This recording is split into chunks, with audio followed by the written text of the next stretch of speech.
Now on Sunrise, a motorcyclist, now in a wheelchair, pleads for help tracking down the driver in a hit and run. Who police are looking for. Plus, possible sweeping changes to Oregon's foster care system. The practice that was once stopped but could return. Your news starts now.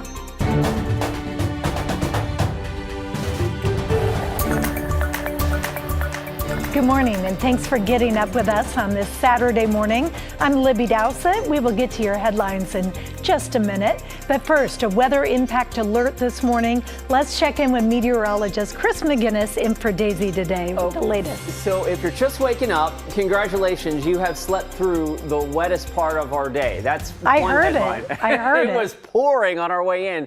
However, there will be numerous showers and maybe even some thunder in our forecast moving forward. Here's a live look right now at radar. We are still getting peppered with some of those showers. We'll zoom in real quick. Downtown Vancouver, there's a cell right over you right now, out towards Beaverton, working its way eastward. That cell will be working over downtown here in the next little bit. There's a couple more showers showing up just north of Oregon City down towards well, let's say getting down towards Milwaukee and then south of Canby and then out towards Newburgh. And the progress that these showers have made over the last 3 hours, you can see, again, a good soaking came through the area within the last 2 hours. That's kind of like the leading edge and the heaviest of the steady rain that we will see today. And then as we get into the back part of this system, we're just going to get peppered with frequent showers, we think, for the remainder of the day. The Wells Fargo sky camera actually shows a slate gray sky over downtown as we try to dry out from that shot of rain that came through earlier this morning. 54 last check at PDX, 54 a common number right now. Scappoose, Hillsborough, Beaverton, Tigard all checking in with 54. We slide down into the valley, 53 right now in Salem. All right, the plan for today, not an all-day washout. There will be dry time, but it will be punctuated with showers, frequent showers, and as we start to warm up just a little bit, there's also at least a slight chance of a rumble of thunder. So just be aware of that if one of those pops up, obviously that would bring down some briefly heavy rain, kind of like what we had overnight. And temperatures today are not going very far. We'll walk you through that with Futurecast and show a little bit of a warm up coming our way next week. I've got that coming for you in just a few minutes. Libby? Okay, thank you, Chris. This morning, we are hearing from a motorcyclist who was seriously injured in a hit and run crash. It has been more than a year since it happened, but the victim and his family are hopeful the case is finally heating up as police just named a suspect. A warning, the video of the motorcycle crash is tough to watch, but they want people to see it and share it if it means police will get a tip they need. Catherine Cook has our story. Since New Year's Eve 2023. Yeah, 99% of the time I'm in a wheelchair. Things have been different for Angel Arango Blackburn and his family, but they know. Super grateful. Things could be worse. It was a little crazy when I thought we lost him there for a second, so really happy he's still here. The family was driving back to their Gresham home from a football game in Seattle. Angel was on his motorcycle, his wife Audrey and their 2 boys following behind. When they reached Southeast Division and 202nd, newly released video shows what happened next. The driver of a red Chevy Sonic rear-ended the motorcycle, knocking Angel to the ground before running over him. The car's in the air and it's going over me. Audrey and the boys saw the whole thing. It's just crazy how resilient they've been. A car cam also captured video of people exiting the Chevy before ditching it. And for the first time, Gresham Police is identifying one of them as a person of interest. His name is Solomon Martinez Gonzalez. Police also got security video of Gonzalez making a purchase at a liquor store that night and found the receipt in the car.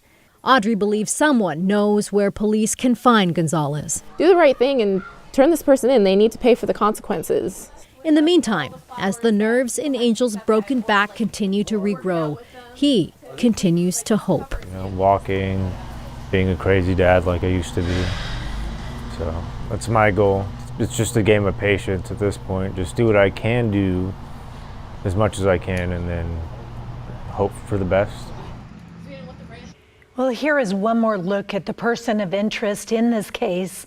Solomon Martinez Gonzalez. Police say just days after the crash, he abandoned his apartment and may have fled the state. If you know anything about him or others connected to the case, you are asked to call Gresham Police. And police in Gresham are searching for 3 people who they say are wanted in connection with a shooting that left a 13-year-old dead. The suspects are 20-year-old Anthony Hunter Jr., 20-year-old Xavier Hirsch, and 16-year-old Terrell Coy. On April 27th, 13-year-old Liam Spanley Bailey was asleep in his bed when he was hit by a stray bullet. It happened at the 11 Pines apartments. Bailey attended Rowe Middle School and planned to go on a snowboarding trip with his dad on the day of the shooting. If you see or know anything about the suspects, call 911. The Coast Guard has called off the search for a possible missing boat off the coast of Cannon Beach. That's after it received a report from someone staying at a hotel on Thursday who saw flares shot into the air offshore. So again, we always ask people, if you do see something, always call out of precaution. We'd much rather be safe about the situation. Coast Guard helicopters and boats spent the night and morning searching the water, but found no evidence of a downed ship.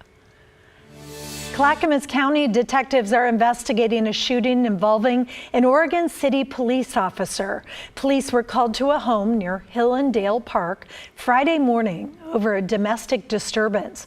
That's where authorities say they found an armed man on the street who shot at one of the officers.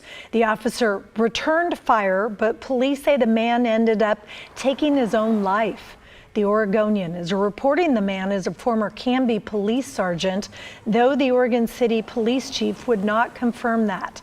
No officers were hurt, and the one who fired back is on leave. A reminder, if you or anyone you know is having a mental health crisis, help is available 24/7. Just call or text the National Suicide and Crisis Hotline at 988 to be connected to support. Again, that number is 988. Oregon lawmakers are considering major changes to the state's foster care system. A proposed bill would allow Oregon to once again send kids out of state for treatment, just a few years after the state stopped that practice because of abuse. Evan Watson breaks it all down for us. There were so many reports of these kids being abused and hurt. We fast forward and we want to repeat history. Sheila McGonigal knows the life of a foster child. I was in that system 60 years ago and aged out in 1979. It's horrible that it hasn't changed since that time. When you say it hasn't changed all these years later, what do you mean by that? They're suffering the same traumas I did. She's against Oregon House Bill 3835. A detailed package that would allow Oregon to once again send foster children out of state for housing and treatment. They send these kids out of state and they become forgotten children. Oregon stopped that practice in 2019 following reports of abuse. McGonigal says there's nothing in this bill that convinces her that accountability or oversight would be better this time around. They're going to have someone checking on this foster child every 15 days. Okay, it didn't happen before. What changed? What's changing? They've got extra employees? Don't think so. But the foster care bill has prominent backers, including Governor Tina Kotek, who says it's unacceptable that foster kids are staying in hotels or emergency rooms when they could go elsewhere. We know that too many children in our state have acute behavioral health care needs. We know our current system needs repair and is failing too many children. The status quo is unacceptable. The bill would also narrow definitions around wrongful restraint or seclusion of children. A child psychiatrist at OHSU testified that medical providers are currently working in fear that they'll be accused of abuse. There are many reports of potential abuse or neglect. They're not founded. Each one of these reports causes the person to be anxious, fearful for their jobs and their livelihoods. Governor Kotek saying providers need direction. Let me be clear. I do not support inappropriate restraint or abuse.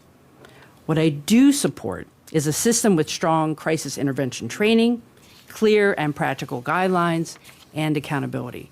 We want providers to know how and when to de-escalate. But McGonigal and others. It is just not okay. You know what? They deserve so much better than they're getting. Believe these changes would take the foster care system backwards. McGonigal wants a different approach. I believe we can find the resources in Oregon. We need to have people who are tenacious and ambitious, and they want to find it for these kids. They deserve that much. For years, those with Oregon DHS have said they struggle to find adequate places to house foster children because there's a lack of available foster homes and residential treatment centers. A public hearing on the bill was held earlier this week, but it's yet to be scheduled for a vote. Starting June 1st, parking will no longer be free on weekends in downtown Vancouver. We are talking about the streets south of Evergreen Boulevard. City officials say the move is based on data showing high demand for spaces in Vancouver and too little turnover during peak hours. The goal is to free up more spots for visitors.